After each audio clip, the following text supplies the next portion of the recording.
I think I don't think it's the players that have made that. I think that's a narrative that outside noise has really put on at this game. But we're in the Elite Eight, and we're so grateful to be one of the 8 teams still playing. So no matter who we're playing, we're just excited to get out there tomorrow. Appreciate it. Thanks. At the risk of getting a little nerdy with you, I was hoping to talk about some of your analytics, if that's okay. Okay. You are north of 70% from the field at the rim, and since you've been starting lineup, you're up to 72%. What is it that has allowed you to be such an efficient player, and really from your start here, and even more so with an expanded role?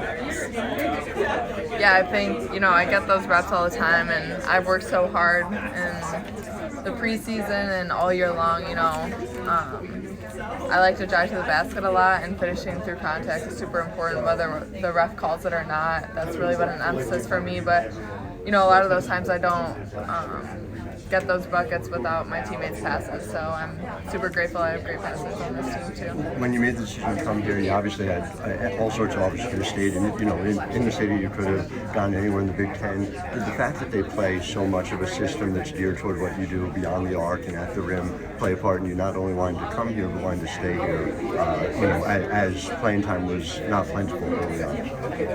Yeah, I think the way Iowa played was very intriguing to me when I was being recruited, and I know that Coach Bluder really lets her players play, and our offense isn't really systematic or robotic. That's why I think we're hard to guard, is because we don't even know what we're gonna do when we make a pass, whether we're gonna cut or screen. So I think I really enjoy that aspect, but not only that, I just love the players and the coaches, and that's the ultimate reason why I came here.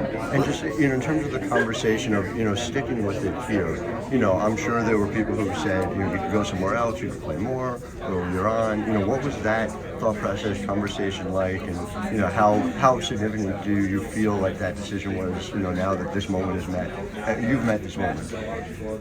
Yeah, I mean, there's definitely a lot of outside noise, and I said earlier that it's so easy now for players to hit the transfer portal. You don't even have to sit out a year or anything. So I think that's very intriguing to players who don't necessarily play their freshman year, but I made a commitment to this team my junior year of high school, and that's the kind of person I am, and I'm going to stick to that. And I'm super grateful that I did, and I think that all the hard work behind the scenes is really paying off.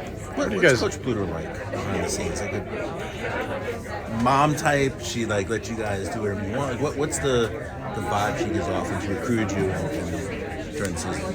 Yeah, I think she's really like a family-oriented coach.